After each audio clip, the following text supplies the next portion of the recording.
Law of contract March 2024 LLB first year semester first. Marathi अनुवाद पुढीलप्रमाणे. कराराचा कायदा मार्च 2024 LLB 1 सत्र 1. सूचना खालील उत्तरे 12 गुणांचे आणि 5 गुणांचे प्रश्न म्हणून दिली आहेत. 12 गुणांचे प्रश्न. एक कराराची व्याख्या देऊन त्याचे विविध प्रकार स्पष्ट करा. 12 गुण. कराराची व्याख्या. भारतीय करार अधिनियम 1872 कलम 2H नुसार कराराची व्याख्या अशी आहे. करार म्हणजे कायद्याने अंमलात आणता येण्याजोगा करार. म्हणून कराराचे समीकरण असे आहे. कराराचे प्रकार. कराराचे वर्गीकरण त्याची निर्मिती, अंमलबजावणी आणि अंमलबजावणी योग्यता यावर आधारित केले जाते. निर्मितीच्या आधारावर स्पष्ट करार, एक्सप्रेस कॉन्ट्रॅक्ट शब्दांनी तोंडी किंवा लेखी केलेले करार, गर्भित करार, इम्प्लाइड कॉन्ट्रॅक्ट पक्षांच्या वर्तनावरून किंवा परिस्थितीवरून काढलेले निष्कर्ष उदा. बसमध्ये चढणे. अल्प करार, अर्ध करार, क्वाझी कॉन्ट्रॅक्ट हे वास्तविक करार नसून कायद्याने लादलेली बंधने आहेत, जी अन्यायकारक समृद्धी टाळण्यासाठी लादली जातात. 2. अंमलबजावणीच्या आधारावर. कार्यसिद्ध करार, एक्झिक्युटेड कॉन्ट्रॅक्ट. दोन्ही बाजूंनी पूर्णपणे अंमलात आणलेला करार. कार्यसिद्धीसाठी करार. एक्झिक्युटरी कॉन्ट्रॅक्ट. भविष्यात अंमलात आणायचा असलेला करार. एकतर्फी करार. युनिलॅटरल कॉन्ट्रॅक्ट, ज्यामध्ये केवळ एका पक्षाला आपली जबाबदारी पार पाडायची असते उदा. बक्षिसाच्या घोषणा. द्विपक्षीय करार. बायलॅटरल कॉन्ट्रॅक्ट, ज्यामध्ये दोन्ही पक्षांवर जबाबदाऱ्या असतात. 3. अंमलबजावणी योग्यतेच्या आधारावर. वैध करार. व्हॅलिड कॉन्ट्रॅक्ट, कायदेशीररित्या अंमलात आणता येण्याजोगा करार. रद्द शून्य करार. व्हॉइड कॉन्ट्रॅक्ट, जो करार सुरुवातीला वैध असतो पण नंतरच्या काळात कायद्याने अंमलात आणण्याजोगा राहत नाही. कलम 2J. शून्य करणीय करार. व्हॉइडेबल कॉन्ट्रॅक्ट, एका पक्षाच्या पर्यायावर अंमलात आणता येण्याजोगा करार. उदा. सक्तीने केलेला करार. अवैध करार. इल्लीगल कॉन्ट्रॅक्ट, जो करार कायद्याने निषिद्ध आहे. अंमलात आणण्याजोगा नसलेला करार. अनएन्फोर्सेबल कॉन्ट्रॅक्ट, तांत्रिक त्रुटींमुळे उदा. स्टॅम्प नसणे, अंमलात आणता न येणारा करार. 2. प्रस्तावाची व्याख्या देऊन प्रस्तावाचे दळणवळण, कम्युनिकेशन आणि प्रतिसंहरण रेव्होकेशन स्पष्ट करा. 12 गुण. प्रस्तावाची व्याख्या. कलम 2A. जेव्हा एक व्यक्ती दुसऱ्या व्यक्तीस काही करण्याची किंवा करण्यापासून परावृत्त होण्याची तयारी दर्शवते आणि त्या दुसऱ्या व्यक्तीची संमती मिळवण्याचा उद्देश असतो, तेव्हा त्या व्यक्तीने प्रस्ताव केला असे म्हणतात. प्रस्तावाचे दळणवळण आणि स्वीकृती. प्रस्तावाचे दळणवळण. कलम 4. प्रस्तावाचे दळणवळण तेव्हा पूर्ण होते जेव्हा तो ज्या व्यक्तीला केला आहे तिच्या ज्ञानात येतो. जोपर्यंत प्रस्तावाची माहिती स्वीकारकर्त्याला नसते तोपर्यंत तो वैध नसतो. स्वीकृतीचे दळणवळण. प्रस्तावकर्त्याच्या विरोधात स्वीकृतीचे दळणवळण तेव्हा पूर्ण होते जेव्हा ती प्रसारणासाठी टाकली जाते आणि स्वीकारकर्त्याच्या अधिकाराबाहेर जाते. स्वीकारकर्त्याच्या विरोधात स्वीकृतीचे दळणवळण तेव्हा पूर्ण होते जेव्हा ती प्रस्तावकर्त्याच्या ज्ञानात येते. प्रस्तावाचे प्रतिसंहरण, रद्द करणे. प्रतिसंहरणाची वेळ. कलम 5. प्रस्तावाचे प्रतिसंहरण, स्वीकृतीचे दळणवळण प्रस्तावकर्त्याच्या विरोधात पूर्ण होण्यापूर्वी कधीही केले जाऊ शकते, पण त्यानंतर नाही. उदा. स्वीकृतीचा अर्ज पोस्ट केल्यानंतर तो रद्द करता येत नाही. प्रतिसंहरणाचे प्रकार. कलम 6. प्रस्ताव खालील मार्गांनी रद्द होऊ शकतो. 1. प्रतिसंहरणाची नोटीस, नोटीस ऑफ रेव्होकेशन. प्रस्तावकर्त्याने दुसऱ्या पक्षाला नोटीस दिल्यास. 2. कालावधी समाप्त होणे, लॅप्स ऑफ टाइम. स्वीकृतीसाठी दिलेला कालावधी किंवा वाजवी कालावधी संपल्यास. 3. पूर्व अटीचे पालन न करणे, non fulfilment of condition precedent. स्वीकृतीची पूर्व अट पूर्ण न केल्यास. 4. प्रस्तावकर्त्याचा मृत्यू, वेडेपणा, डेथ इन्सॅनिटी. स्वीकृती होण्यापूर्वी प्रस्तावकर्त्याचा मृत्यू किंवा वेडेपणाची माहिती स्वीकारकर्त्यास मिळाल्यास. 5. प्रतिप्रस्ताव काउंटर ऑफर. स्वीकारकर्त्याने मूळ प्रस्तावाच्या अटी बदलून नवा प्रस्ताव दिल्यास. 6. प्रस्ताव नाकारणे, रिजेक्शन ऑफ प्रपोजल. स्वीकारकर्त्याने स्पष्टपणे प्रस्ताव नाकारल्यास. 3. कपटाची, फ्रॉड व्याख्या देऊन त्याचे आवश्यक घटक स्पष्ट करा. 12 गुण. कपटाची व्याख्या वजा कलम 17. कपट, फ्रॉडमध्ये खालील गोष्टींचा समावेश होतो. जेव्हा करारातील एका पक्षाने दुसऱ्या पक्षाची फसवणूक करण्याच्या किंवा त्याला करार करण्यास प्रवृत्त करण्याच्या उद्देशाने केलेला असतो. 1. खोट्या गोष्टींचे सूचन. जी गोष्ट सत्य नाही तिच्यावर विश्वास नसतानाही ती सत्य असल्याचा दावा करणे. 2. सक्रिय गुप्तता, ऍक्टिव्ह कन्सिलमेंट. एखाद्या गोष्टीची माहिती असूनही ती सक्रियपणे लपवणे. 3. अंमलबजावणीचा हेतू नसतानाही वचन देणे. अंमलबजावणी करण्याचा कोणताही हेतू नसतानाही वचन देणे. 4. फसवण्यासाठी केलेली कृती. फसवणूक करण्यासाठी योग्य असलेली कोणतीही कृती. 5. कायद्याने घोषित केलेली कृती, अशी कृती किंवा वगळणे जे कायदा स्पष्टपणे कपटपूर्ण घोषित करतो. कपटाचे आवश्यक घटक. कायद्यानुसार कपट सिद्ध होण्यासाठी खालील घटक आवश्यक आहेत. 1. खोटे प्रतिनिधित्व, फॉल्स रिप्रेझेंटेशन, वस्तुस्थितीचे खोटे सादरीकरण असले पाहिजे. 2. खोटे असल्याची माहिती, नॉलेज ऑफ फॉल्सिटी, सादरीकरण करणाऱ्या पक्षाला ते खोटे असल्याची माहिती असली पाहिजे. 3. फसवण्याचा हेतू, इंटेन्शन टू डिसीव्ह, दुसऱ्या पक्षाला फसवण्याचा स्पष्ट हेतू असला पाहिजे. 4. प्रवृत्त करणे, इंड्युसमेंट, त्या खोट्या सादरीकरणामुळे दुसऱ्या पक्षाने करार करण्यास प्रवृत्त झाले पाहिजे. 5. परिणामी नुकसान, रिझल्टिंग डॅमेज, फसवणूक झालेल्या पक्षाला नुकसान झाले पाहिजे. 6. फसवणुकीत सक्रिय सहभाग, ऍक्टिव्ह पार्टिसिपेशन, हे खोटे विधान किंवा कृती कराराच्या पक्षाद्वारे सक्रियपणे केली गेली पाहिजे. परिणाम. कपटाने केलेला करार फसवणूक झालेल्या पक्षाच्या पर्यायावर शून्यकरणीय वॉइडेबल असतो. 4. पण करारावर वेजरिंग अग्रीमेंट टीप लिहा. 12 गुण. अर्थ.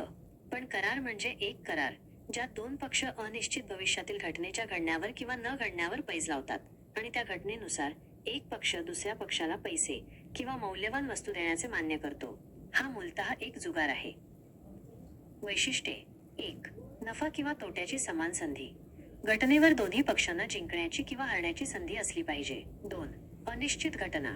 घटना अनिश्चित असावी. 3. घटनेवर नियंत्रण नसणे. कोणत्याही पक्षाचे त्या घटनेच्या घडण्यावर नियंत्रण नसावे. 4. पैज जिंकण्याशिवाय दुसरा हेतू नसणे. पैज जिंकणे किंवा हरणे याशिवाय इतर कोणताही आर्थिक हेतू करारामध्ये नसावा. कायदेशीरता. शून्य वॉइड पण अवैध नाही. पण करार भारतीय करार अधिनियम कलम 30 नुसार शून्य वॉइड आहेत, म्हणजेच ते कोर्टात अंमलात आणता येत नाहीत. अवैधता. पण करार सामान्यतः अवैध, इल्लीगल नसतात, परंतु महाराष्ट्र आणि गुजरात सारख्या काही राज्यांमध्ये ते अवैध घोषित केले आहेत. अंगिक व्यवहार, कोलॅटरल ट्रान्झॅक्शन्स, मुख्य पण कराराशी संबंधित असलेले अंगिक व्यवहार, उदा. पण भरण्यासाठी कर्ज घेणे, ज्या राज्यांमध्ये पण करार फक्त शून्य आहेत तिथे वैध मानले जातात. उदाहरणे. घोड्यांच्या शर्यतीवर पैज लावणे, लॉटरी, क्रिकेट सामन्यांवर पैज लावणे. 5. अल्प करारावर अर्ध करारावर क्वासी कॉन्ट्रॅक्ट टीप लिहा. 12 गुण. अर्थ. अल्प करार हे सामान्य अर्थाने करार नसतात, कारण त्यांच्यात प्रस्ताव, स्वीकृती किंवा प्रतिफल यांसारख्या कराराच्या आवश्यक घटकांचा अभाव असतो. हे करार म्हणजे कायद्याने लादलेली बंधने आहेत, जी कोणत्याही अन्यायकारक समृद्धी, अनजस्ट एनरिचमेंटला प्रतिबंध करण्यासाठी न्याय आणि समता या तत्वांवर आधारित लादली जातात. अल्प कराराचे प्रकार. कलम 68 ते 72 भारतीय करार अधिनियम खालील 5 प्रकारच्या अल्प कराराच्या जबाबदाऱ्यांशी संबंधित आहे. 1. अक्षम व्यक्तीस पुरवलेल्या आवश्यक वस्तू, सेक. 68. अल्पवयीन किंवा वेड्या व्यक्तीच्या संपत्तीतून त्याला पुरवलेल्या आवश्यक वस्तूंची किंमत वसूल करण्याचा अधिकार.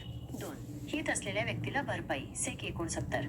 एका व्यक्तीने दुसऱ्या व्यक्तीला कायद्याने भरायचे असलेले पैसे हितसंबंधामुळे भरले असल्यास भरपाईचा अधिकार. 3. बिना उपकाराच्या कृत्याचा फायदा घेणाऱ्याची जबाबदारी, सेक. 70. एका व्यक्तीने दुसऱ्या व्यक्तीसाठी उपकाराचा हेतू न ठेवता एखादे कायदेशीर कृत्य केले आणि दुसऱ्याने त्याचा फायदा घेतल्यास भरपाई करण्याची जबाबदारी. 4. वस्तू शोधणाऱ्याची जबाबदारी, सेक. 71. वस्तू शोधणाऱ्या व्यक्तीची जबाबदारी निक्षेप गृहीत्याप्रमाणे बायली असते. 5. चुकीने किंवा सक्तीने दिलेले पैसे, सेक. 72. चुकीने किंवा सक्तीने मिळालेले पैसे किंवा वस्तू परत करण्याची किंवा भरपाई देण्याची जबाबदारी.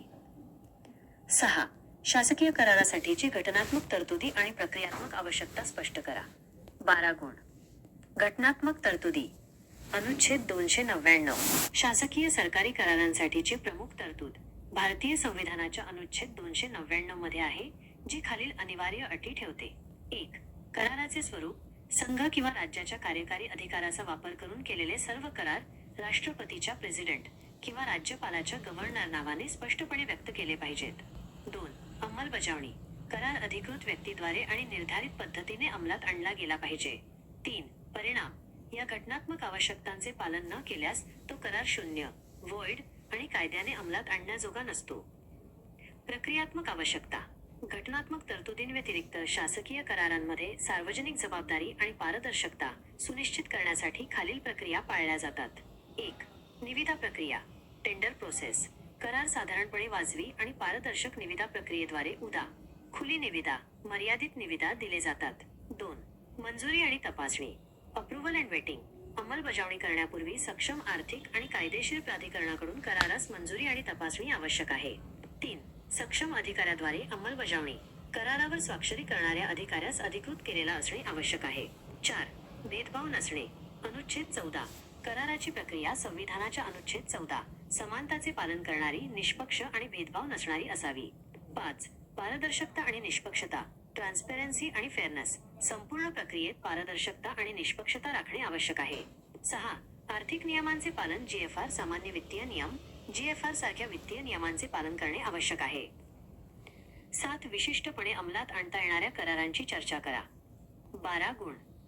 विशिष्ट अंमलबजावणी. स्पेसिफिक परफॉर्मन्स हा विशिष्ट अनुतोष अधिनियम 1963, स्पेसिफिक रिलीफ ऍक्ट 1963 अंतर्गत दिलेला एक उपाय आहे, ज्यामध्ये न्यायालय पक्षाला कराराच्या अचूक अटींची पूर्तता करण्याचे आदेश देते. जेव्हा नुकसान भरपाई अपुरी असते तेव्हा हा उपाय दिला जातो. विशिष्टपणे अंमलात आणता येणारे करार. खालील प्रकरणांमध्ये विशिष्ट अंमलबजावणीला परवानगी दिली जाते. 1. जिथे नुकसान भरपाई अपुरी असते. अचल मालमत्तेच्या जमीन घर विक्रीचे करार, कारण मालमत्ता अद्वितीय मानली जाते. दुर्मिळ वस्तू किंवा कलाकृतींशी संबंधित करार, ज्यांचे मूल्य पैशात निश्चित करणे कठीण आहे. 2. परिभाषित अटी असलेले करार, ज्या कराराच्या अटी निश्चित, अचूक आणि स्पष्ट आहेत. 3. विश्वासाचे ट्रस्ट करार, जे करार विश्वासाशी संबंधित आहेत. 4. विलिनीकरणाचे करार, कंपनीने विलिनीकरणासाठी अमाल्गमेशन केलेले करार. 5. भाडेपट्ट्याच्या कराराचे करार, अग्रीमेंट्स टू लीज, औपचारिक भाडेपट्टा करार करण्यासाठीचे करार. विशिष्टपणे अंमलात आणता न येणारे करार. खालील करार सामान्यतः विशिष्टपणे अंमलात आणले जाऊ शकत नाहीत. वैयक्तिक सेवा करार, पर्सनल सर्व्हिस, जे करार वैयक्तिक कौशल्यावर किंवा विश्वासावर आधारित आहेत. वैयक्तिक कौशल्यावर आधारित करार. अंमलबजावणीसाठी व्यक्तीच्या वैयक्तिक कौशल्याची आवश्यकता असलेले करार. निश्चित करता येणारे करार. डिटर्मिनेबल कॉन्ट्रॅक्ट्स, जे करार एका पक्षाद्वारे रद्द, टर्मिनेट केले जाऊ शकतात. सततच्या जबाबदाऱ्यांची मागणी करणारे करार. कंटिन्युअस ड्युटीज, ज्या जबाबदाऱ्यांवर न्यायालयाला सतत देखरेख ठेवणे शक्य नसते. 8. कराराची अंमलबजावणीद्वारे समाप्ती. डिस्चार्ज स्पष्ट करा. 12 गुण. अंमलबजावणीद्वारे समाप्तीचा अर्थ. जेव्हा करारातील पक्षांनी करारातील त्यांच्या सर्व जबाबदाऱ्या पूर्ण केल्या, परफॉर्म असतात, तेव्हा कराराची समाप्ती, डिस्चार्ज झाली असे म्हणतात. अंमलबजावणी हा करार संपवण्याचा सर्वात सामान्य मार्ग आहे. अंमलबजावणी पूर्ण झाल्यावर पक्षांची करारातील बंधने संपतात. अंमलबजावणीचे प्रकार. 1. वास्तविक अंमलबजावणी. ऍक्च्युअल परफॉर्मन्स, जेव्हा दोन्ही पक्ष करारातील सर्व अटींची पूर्णपणे पूर्तता करतात. 2. प्रयत्नपूर्वक अंमलबजावणी. निविदा. Attempted performance. टेंडर, जेव्हा वचन देणारा आपली जबाबदारी पार पाडण्याची तयारी दर्शवतो, परंतु वचन घेणारा ती नाकारतो. वैध निविदा दिल्यावर वचन देणारा पुढील जबाबदारीतून मुक्त होतो. वैध अंमलबजावणीसाठी आवश्यक बाबी. अंमलबजावणी वैध आणि प्रभावी होण्यासाठी तिने खालील अटींची पूर्तता करणे आवश्यक आहे. 1. योग्य व्यक्तीद्वारे अंमलबजावणी. वचन देणारा, त्याचा प्रतिनिधी किंवा कायदेशीर वारस यांनी केली पाहिजे. 2. योग्य वेळ. करारात निर्दिष्ट वेळेत किंवा वाजवी वेळेत अंमलबजावणी केली पाहिजे. 3. योग्य ठिकाण. करारात नमूद केलेल्या योग्य ठिकाणी अंमलबजावणी केली पाहिजे. 4. योग्य पद्धत. करारात सांगितलेल्या योग्य पद्धतीने अंमलबजावणी केली पाहिजे. 5. अंमलबजावणी करणाऱ्याची क्षमता. अंमलबजावणी करणारी व्यक्ती करार करण्यासाठी सक्षम असावी. 5 गुणांचे प्रश्न. 1. करारमदाराची अग्रीमेंट व्याख्या देऊन करारमदार आणि करार यातील फरक स्पष्ट करा. 5 गुण. करारमदाराची व्याख्या. उजा कलम 2 ई. प्रत्येक वचन आणि एकमेकांसाठी प्रतिफल असलेले वचनांचा प्रत्येक संच म्हणजेच करारमदार. करारमदार आणि करार यातील फरक. वैशिष्ट्य. करारमदार. अग्रीमेंट, करार, कॉन्ट्रॅक्ट. उद्देश. सामाजिक किंवा कायदेशीर असू शकतो, फक्त कायदेशीर असतो. व्याप्ती. व्यापक संज्ञा. ब्रॉड. मर्यादित संज्ञा. नॅरो. अंमलबजावणी. नेहमी अंमलात आणता येत नाही, नेहमी अंमलात आणता येतो. बंधन. कायदेशीर बंधन असू शकते किंवा नसू शकते. कायदेशीर बंधन असणे आवश्यक आहे. 2. कायदेशीर कार्यवाहीला प्रतिबंध करणाऱ्या करारांची. Agreement in restraint of legal proceedings व्याख्या देऊन अपवाद स्पष्ट करा. 5 गुण. कायदेशीर कार्यवाहीला प्रतिबंध. कलम 28. कलम 28 नुसार कोणताही करार ज्यामुळे एखाद्या पक्षाला कायदेशीर कार्यवाहीद्वारे आपले हक्क अंमलात आणण्यापासून पूर्णपणे प्रतिबंधित केले जाते किंवा कालावधी मर्यादित केला जातो, तो करार त्या मर्यादेपर्यंत शून्य व्हॉइड असतो. अपवाद. खालील करार वैध आहेत. 1. लवाद करार. Arbitration agreements. भविष्यकालीन किंवा विद्यमान वाद न्यायालयात न जाता लवादाकडे आर्बिट्रेशन सोपवण्याचे करार. 2. लवादाचा कालावधी मर्यादित करणे. लवादाकडे जाण्यासाठीचा कालावधी मर्यादित करणारे करार. 3. खाजगी न्यायाधिकरणाकडे वाद सोपवणे. खाजगी न्यायाधिकरणाकडे वाद सोडवण्यासाठी दिलेले करार. 4. हमी करार. Guarantee contracts. हमी देणाऱ्याच्या दायित्वावर मर्यादा घालणारे करार. 3. कराराचे गुह्यता तत्व, प्रिव्हिटी ऑफ कॉन्ट्रॅक्ट आणि त्याचे अपवाद स्पष्ट करा. कराराचे गुह्यता तत्व, रूल ऑफ प्रिव्हिटी. कराराचे गुह्यता तत्व, प्रिव्हिटी ऑफ कॉन्ट्रॅक्ट म्हणजे केवळ कराराचे पक्षकारच करारातील अटींची अंमलबजावणी करण्यासाठी दावा दाखल करू शकतात आणि त्यांच्यावर दावा दाखल होऊ शकतो. कराराला परका, स्ट्रेंजर असलेली व्यक्ती, जरी ती प्रतिफलाला परकी नसली तरी कराराची अंमलबजावणी करू शकत नाही. अपवाद. गुह्यता तत्वाला खालील अपवाद आहेत जिथे तिसरा पक्ष थर्ड पार्टी देखील कराराची अंमलबजावणी करू शकतो. 1. विश्वस्ताचा ट्रस्ट लाभार्थी. एखाद्या विश्वस्ताद्वारे किंवा मालमत्तेवरील भाराद्वारे लाभार्थी असलेल्या व्यक्ती. 2. कौटुंबिक तडजोडी, फॅमिली सेटलमेंट्स. कौटुंबिक व्यवस्थेअंतर्गत केलेले करार. 3. दायित्वाची स्वीकृती, एक्नॉलेजमेंट ऑफ लायबिलिटी. जेव्हा वचन देणारा आपल्या कृती, स्वीकृती किंवा अस्तंभाद्वारे तिसऱ्या पक्षाचा प्रतिनिधी बनतो. 4. हस्तांतरण, असाइनमेंट. जेव्हा कराराचा लाभ तिसऱ्या पक्षाकडे हस्तांतरित केला जातो. 5. प्रतिनिधित्व, एजन्सी. जेव्हा करार प्रतिनिधीद्वारे एजंट मुख्य व्यक्तीसाठी प्रिन्सिपल केला जातो. 6. तिसऱ्या पक्षाच्या लाभाचे करार, थर्ड पार्टी बेनिफिशरी कॉन्ट्रॅक्ट्स. 4. सक्तीची, कोअर्शन. व्याख्या देऊन सक्ती आणि अनुचित प्रभाव, अनड्यू इन्फ्लुएन्स यातील फरक स्पष्ट करा. 5 गुण. सक्तीची व्याख्या. कलम 15. सक्ती कोअर्शन म्हणजे भारतीय दंडसंहिता IPCने निषिद्ध केलेले कोणतेही कृत्य करणे किंवा करण्याची धमकी देणे किंवा कोणत्याही व्यक्तीच्या मालमत्तेला अवैधरित्या ताब्यात ठेवणे किंवा ठेवण्याची धमकी देणे आणि त्या व्यक्तीला करार करण्यास प्रवृत्त करणे. सक्ती आणि अनुचित प्रभाव यातील फरक. वैशिष्ट्य. सक्ती, कोअर्शन. अनुचित प्रभाव, अनड्यू इन्फ्लुएन्स. दबावाचे स्वरूप, शारीरिक बळ किंवा मालमत्तेच्या बाबतीत धमकी. नैतिक मानसिक बळ किंवा दबाव. IPC सहभाग. IPCने निषिद्ध असलेले कृत्य समाविष्ट. IPCशी संबंधित नसते. संबंधाची आवश्यकता. पक्षांमध्ये विशेष संबंधांची आवश्यकता नाही. एका पक्षाला दुसऱ्याच्या इच्छेवर प्रभुत्व गाजवण्याच्या स्थितीत असणे आवश्यक आहे. उदा. डॉक्टर, रुग्ण. 5 लोक अदालतीवर, लोक अदालत. थोडक्यात टीप लिहा. 5 गुण. अर्थ. लोक अदालत, लोक न्यायालय हे कायदेशीर सेवा प्राधिकरण अधिनियम 1987 अंतर्गत स्थापित केलेले वैकल्पिक वाद निवारण ADR व्यासपीठ आहे. त्याचा उद्देश लोकांना जलद, स्वस्त आणि सलोख्याने न्याय मिळवून देणे हा आहे. प्रमुख वैशिष्ट्ये. समझोता. येथे वाद समझोता आणि सामंजस्य, कन्सिलिएशनद्वारे मिटवले जातात. कोर्ट फी नाही. येथे कोणतेही कोर्ट फी लागत नाही. अंतिम निर्णय. लोक अदालतीने दिलेला निर्णय, अवॉर्ड, हा दिवाणी न्यायालयाच्या हुकुमनाम्याप्रमाणे डिक्री मानला जातो आणि तो अंतिम व बंधनकारक असतो. या निर्णयावर अपील करता येत नाही. उपयोग. मोटार अपघात दावे, कौटुंबिक वाद आणि समझोता करण्यायोग्य, कंपाऊंडेबल, फौजदारी गुन्ह्यांसाठी उपयुक्त. 6 घोषणात्मक आदेशांवर डिक्लॅरेटरी ऑर्डर्स टीप लिहा. 5 गुण. घोषणात्मक आदेश. विशिष्ट अनुतोष अधिनियम, कलम 34. घोषणात्मक हुकुमनामा, डिक्लॅरेटरी डिक्री, हा विशिष्ट अनुतोष अधिनियम कलम 34 अंतर्गत दिलेला एक उपाय आहे. या आदेशात न्यायालय पुढील कोणताही अनुतोष न देता, उदा. नुकसान भरपाई न देता केवळ पक्षांचे हक्क किंवा कायदेशीर दर्जा घोषित करते. उपयोग. मालमत्ता वाद. मालमत्तेचे शीर्षक, टायटल किंवा मालकी घोषित करणे. कायदेशीर दर्जा. स्पष्टीकरण. व्यक्तीचा कायदेशीर दर्जा. उदा. वारस, दत्तक पुत्र स्पष्ट करणे. अवैध दस्तऐवज. एखाद्या कराराला किंवा दस्तऐवजाला शून्य घोषित करणे.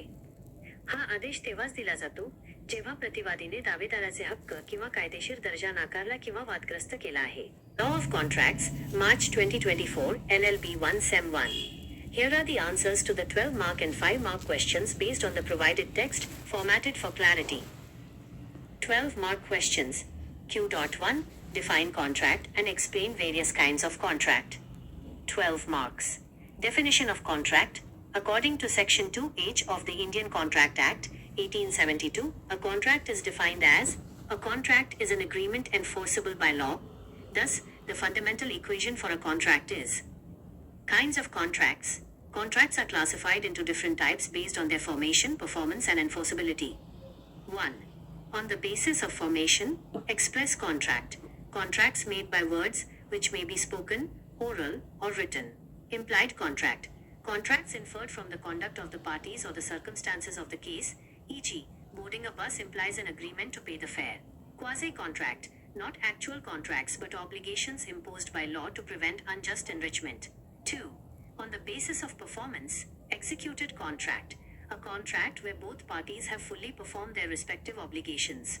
Executory contract. A contract where the obligations are yet to be performed wholly or partly in the future. Unilateral contract. A contract where only one party has an outstanding obligation to perform, e.g., a reward offered for finding a lost item. Bilateral contract. A contract where both parties still have obligations to perform. 3. On the basis of enforceability, valid contract. A contract that is legally enforceable and satisfies all essential elements of a contract. Void contract. A contract which, though valid when entered into, ceases to be enforceable by law later on, Section 2J. Voidable contract. A contract that is enforceable by law at the option of one or more of the parties, but not at the option of the other or others, e.g., a contract induced by coercion or fraud. Illegal contract. A contract whose object or consideration is forbidden by law, it is void ab initio. Unenforceable contract. A contract that is otherwise valid but cannot be enforced in a court of law due to some technical defect, e.g., absence of a required stamp or being time-barred. Q. 2. Define proposal and explain communication and revocation of proposal. 12 marks. Definition of proposal, offer. Section 2A of the Indian Contract Act defines a proposal. When one person signifies to another his willingness to do or to abstain from doing anything, with a view to obtaining the assent of that other to such act or abstinence, he is said to make a proposal. Communication of proposal and acceptance. Communication of proposal, Section 4. The communication of a proposal is complete when it comes to the knowledge of the person to whom it is made, the offeree. A proposal unknown to the offeree is not valid and cannot be accepted. Communication of acceptance, Section 4. As against the proposer, communication of acceptance is complete when it is put into a course of transmission to him so as to be out of the power of the acceptor, e.g., when the letter of acceptance is posted. As against the acceptor, communication of acceptance is complete when it comes to the knowledge of the proposer. Revocation of proposal. Revocation time, Section 5. A proposal may be revoked at any time before the communication of its acceptance is complete as against the proposer, but not afterwards. Example, if the proposer revokes the offer after the acceptor has posted the letter of acceptance, the revocation is invalid. Modes of revocation, Section 6. A proposal is revoked by the following means. 1. Notice of revocation. By the communication of notice of revocation by the proposer to the other party. 2. Lapse of time. If the proposal prescribes a time for acceptance, by the lapse of that time, or if no time is prescribed, by the lapse of a reasonable time. 3. Non-fulfillment of condition. By the failure of the acceptor to fulfill a condition precedent to acceptance. 4. Death or insanity. By the death or insanity of the proposer, if the fact of death or insanity comes to the knowledge of the acceptor before acceptance. 5. Counter-offer. A qualified acceptance amounts to a counter-offer which destroys the original proposal. 6. Rejection of proposal. When the offeree expressly or impliedly rejects the proposal. Q. 3. Define fraud and explain essential elements of fraud. 12 marks. Definition of fraud, Section 17. Fraud includes any of the following acts committed by a party to a contract, or with his connivance or by his agent, with intent to deceive another party or induce him to enter into the contract. 1. The suggestion as a fact of that which is not true, by one who does not believe it to be true, false suggestion. 2. The active concealment of a fact by one having knowledge or belief of the fact. 3. A promise made without any intention of performing it. 4. Any other act fitted to deceive. 5. Any such act or omission as the law specially declares to be fraudulent. Note: mere silence as to facts likely to affect the willingness of a person to contract is not fraud, unless the circumstances impose a duty to speak, or the silence is in itself equivalent to speech. Essential elements of fraud. For an act to constitute fraud in law, the following elements must be present. 1. False representation. There must be a representation of a fact which is false. 2. Knowledge of falsity. The party making the representation must have known of its falsity, or have no belief in its truth, or must have made it recklessly without caring whether it is true or false. 3. Intention to deceive. The act must have been done with the intention to deceive the other party. 4. Inducement. The misrepresentation must have actually induced the other party to enter into the contract. 5. Resulting damage. The deceived party must have suffered some damage or loss. 6. Active participation. The false statement or act must be by a party active in the deceit, i.e., by the party to the contract or his agent. Consequence. A contract induced by fraud is voidable at the option of the party whose consent was so caused. Q4. Write a note on wagering agreement. 12 marks. Meaning, a wagering agreement, or a wager, is an agreement between two parties in which they agree that, dependent on the occurrence or non-occurrence of an uncertain future event, one party shall pay money or money's worth to the other, and the other shall pay on the event happening or not happening. It is essentially a bet. Features. 1. Mutual chances of gain or loss. Each party must stand to win or lose on the determination of the uncertain event. 2. Uncertain event. The event must be uncertain. This includes an event that has already happened, but the parties are unaware of its result. 3. No control over event. Neither party should have any control over the happening of the event. 4. No other interest. The parties must have no other interest in the subject matter of the agreement, except for the winning or losing of the bet amount. Legality. Void, but not illegal. Wagering agreements are void under Section 30 of the Indian Contract Act. This means the agreement cannot be enforced in a court of law. State-specific law. They are not illegal per se, except in some states like Gujarat and Maharashtra, where they are declared illegal. Collateral transactions.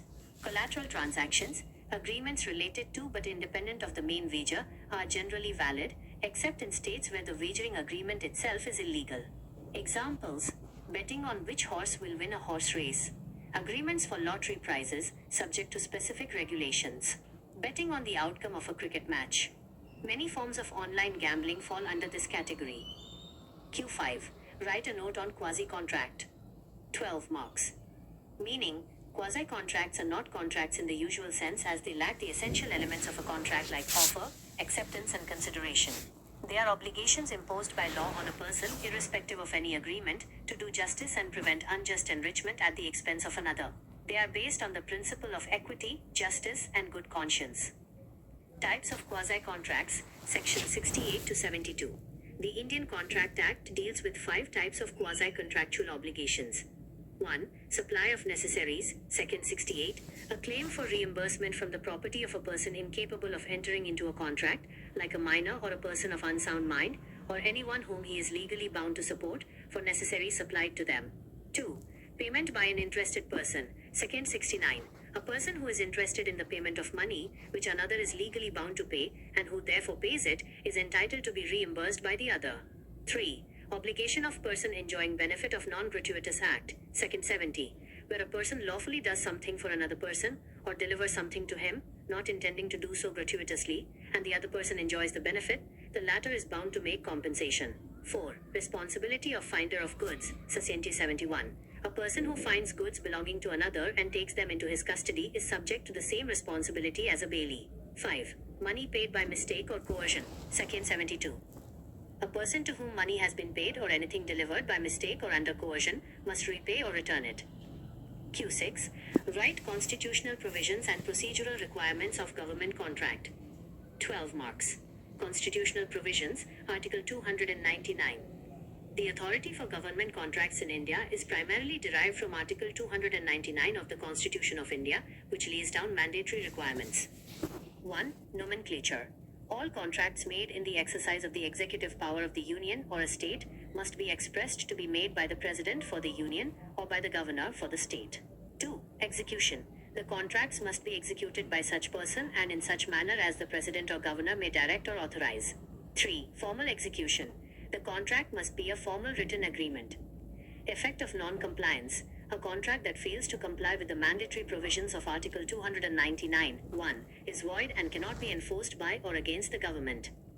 Procedural requirements. Beyond the constitutional mandate, government contracts are subject to specific procedures to ensure public accountability and prevent misuse of funds. 1. Tender process. Contracts must generally be awarded through a fair and transparent tender process, e.g., open, limited, or single tendering, to ensure competition and the best value for public money. 2. Approval and vetting. Contracts must be sanctioned and vetted by the appropriate competent financial and legal authorities before execution. 3. Execution by competent authority. The contract must be executed by an officer who has been duly authorized to sign the contract on behalf of the President or Governor. 4. Non-discrimination. Article 14. The procedure for awarding contracts must comply with Article 14 of the Constitution, which mandates equality and prohibits arbitrary action. The process must be fair and non-discriminatory. 5. Transparency and fairness. The entire process must maintain transparency and fairness to all eligible bidders. 6. Compliance with financial rules. Contracts must adhere to all relevant financial rules, such as the General Financial Rules, GFR, regarding budgeting, expenditure, and documentation. Q7. Discuss contracts that can be specifically enforced. 12 marks. Specific performance is an equitable remedy under the Specific Relief Act 1963, whereby a party is ordered by the court to perform the exact terms of the contract. It is granted when the legal remedy of compensation is inadequate. Contracts that can be specifically enforced. Specific performance is typically allowed in the following cases. 1. Where compensation is inadequate. Contracts for the sale of immovable property, land or a house, as the property is considered unique. Contracts involving rare goods, artistic works or unique assets whose value cannot be accurately estimated in money. 2. Contracts with defined terms. Contracts where the terms are certain, precise and defined, making it possible for the court to supervise and enforce the performance. 3. Contracts for amalgamation. Contracts made by a company for the purpose of its amalgamation with another company. 4. Agreements to lease. Contracts to execute a formal lease agreement. 5. Contracts involving a trust, where the contract arises out of a trust. 6. Partly performed contracts. Contracts where the remaining part to be performed is small compared to the whole. Contracts that cannot be specifically enforced. Specific performance is generally not granted in the following situations. 1. Personal service contracts. Contracts that involve personal, confidential or fiduciary services, e.g., contract to employ a specific person. 2. Contracts dependent on personal skill. Contracts that are dependent on the personal qualifications or volition of the parties. 3. Determinable contracts. Contracts which are in their nature determinable, can be terminated by a party, as performance would be pointless. 4. Continuous duties. Contracts requiring the performance of continuous duties which the court cannot supervise, e.g., a complex construction contract requiring minute oversight. 5. Where compensation is adequate. Contracts where monetary compensation is an adequate relief. Q8. Explain discharge of contract by performance. 12 marks. Meaning of discharge by performance. A contract is said to be discharged by performance when the parties to the contract have fulfilled all their respective obligations as per the terms and conditions agreed upon. Performance is the normal and most common mode of terminating a contract. Once performance is complete, the contractual obligations of the parties come to an end. Types of performance. 1. Actual performance.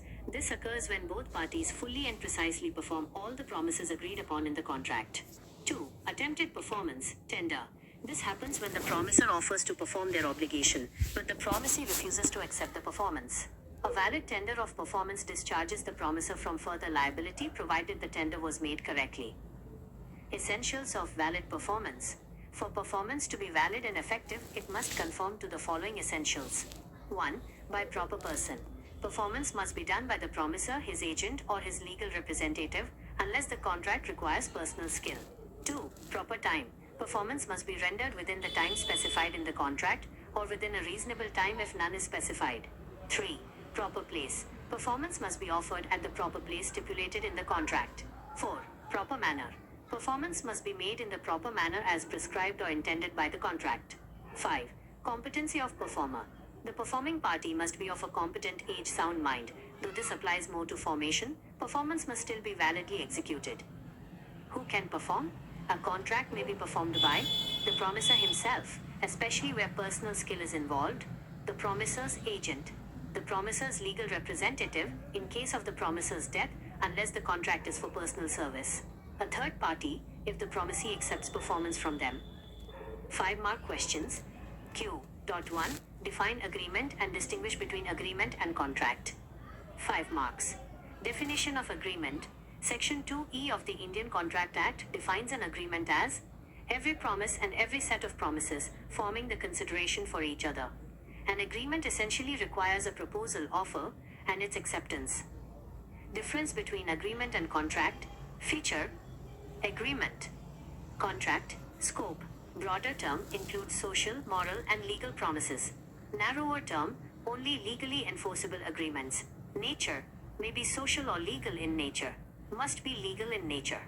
Enforceability: not always enforceable by law, always enforceable by law. Legal obligation: may or may not create a legal obligation. Must create a legal obligation. Relationship: all contracts are agreements, but all agreements are not contracts. All contracts are agreements. Q2. Explain agreement in restraint of legal proceedings and exceptions. 5 marks. Agreement in restraint of legal proceedings, Section 28. Section 28 of the Indian Contract Act declares that any agreement by which any party is restricted absolutely from enforcing his rights under or in respect of any contract by the usual legal proceedings in the ordinary tribunals, or which limits the time within which he may thus enforce his rights, is void to that extent. The principle is that no one should be prevented from seeking justice in a court of law. Exceptions. The following agreements are considered valid and are exceptions to Section 28. 1. Arbitration agreements. Agreements to refer future disputes or existing disputes to arbitration instead of a court of law. 2. Limiting the period for arbitration. Agreements that do not limit the general time for enforcing rights but merely limit the period for making a reference to arbitration. 3. Referring disputes to private tribunals. Agreements that refer disputes to the decision of a private individual or body other than a court, provided it does not absolutely bar access to the court. 4. Guarantee contracts. Certain clauses in guarantee contracts that limit the guarantor's liability. Q3. Write a brief note on privity of contract and its exceptions. 5 marks.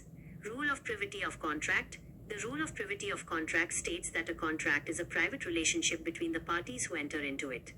Rule: only parties to the contract can sue and be sued to enforce the terms of the contract. A stranger, a third party, to the consideration may sue, but a stranger to the contract cannot. Exceptions to the rule. In India, the following are common exceptions where a person who is not a party to the contract can still enforce it. 1.